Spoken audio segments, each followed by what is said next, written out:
Je m'appelle Sixtine Fonseca-Soile, j'ai fait un bac S à Paris et après le bac je suis partie en licence de sciences du langage. Au final ça ne me convenait pas du tout parce que j'avais besoin justement de l'aspect scientifique, de la technique et de manipuler en fait. Moi je m'appelle Le Galère-One du coup, j'ai fait un bac SSVT au lycée militaire d'Autun près de Dijon.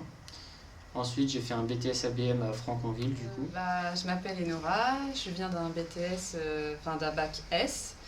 J'ai fait un BTS en agricole, en analyse biologique et biotechnologie. C'est un BTS un peu général, mais quand on sort de ce BTS, on peut travailler à peu près dans n'importe quel laboratoire. Et en fait, pendant le BTS, j'ai découvert l'anapath et je me suis dit waouh, mais en fait, c'est ma voie. En fait, je voulais être médecin. Et au cours du BTS, on a fait un stage en première année. Et moi, je l'ai fait en ACP, du coup, donc en anatomie cytologie pathologique, à René Dubos à Pontoise, donc c'est un hôpital. Et pendant ce stage, du coup, j'ai adoré la matière. C'était très diversifié. On touche à beaucoup de choses et c'est une des seules disciplines en laboratoire qui n'est pas totalement automatisée. En BTS analyse de biologie médicale, toujours à Paris. Et c'est en première année qu'une amie m'a présenté l'anapath. Au début de la rentrée, on a visité le laboratoire CIPAT à Auxerre. Et du coup, je me suis dit, ouais, mais en fait, ok, je peux peut-être pas être médecin, mais anapath, ça a l'air vachement bien. Ça a l'air très bien, très intéressant. Beaucoup de variations, enfin, ça a l'air d'être dynamique. Et moi, c'est ce que je cherchais. Et du coup, après le BTS, j'ai tenté la licence. Au stage, du coup, j'ai découvert qu'il y avait une licence pro ACP à Quimper, c'est la seule en France. Donc j'ai fait mon premier stage de BTS en anapath à l'Institut Gustave Roussy où je fais actuellement mon alternance. Et à l'Institut Gustave Roussy qu'on m'a parlé justement du fait qu'il y avait une licence pro anapath. Donc je me suis dit j'ai envie de me spécialiser parce qu'en BTS... me voilà en licence, en train d'apprendre de l'anatomie. Je n'aurais jamais cru apprendre de l'anatomie. Des différentes maladies. On apprend beaucoup de choses. C'est vrai que c'est très varié. Dans la licence, on nous apprend tout l'aspect théorique de l'aspect pratique qu'on voit en entreprise. Donc c'est vachement intéressant parce que du coup, on a vraiment, pour certains qui ne voient pas tous les aspects de l'anapath, on peut tout découvrir. En plus des aspects théoriques de la pratique, on a des cours d'anatomie qu'on n'a pas forcément en BTS. On a également des cours de cytologie. On approfondit les pathologies, qu'elles soient cancéreuses, inflammatoires ou dégénératives.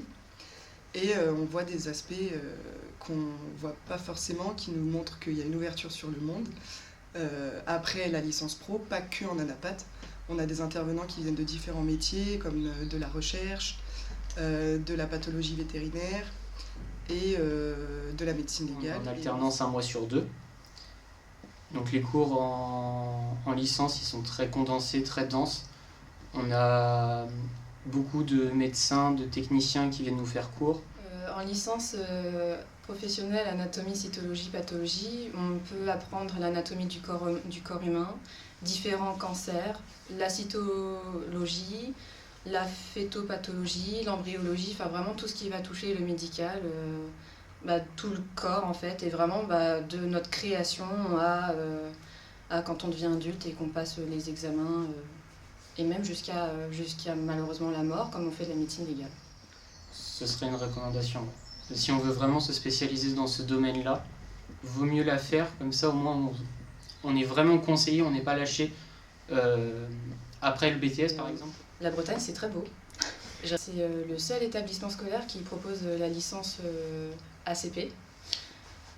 Donc... Ça fait vraiment comme une passerelle entre le cours puis le monde du travail, donc c'est plus appréciable que de passer directement du monde académique au monde du travail. Parce que je vais me réorienter l'année prochaine en médecine pour faire médecin légiste justement, donc ça m'a permis de découvrir un peu les différents aspects du métier.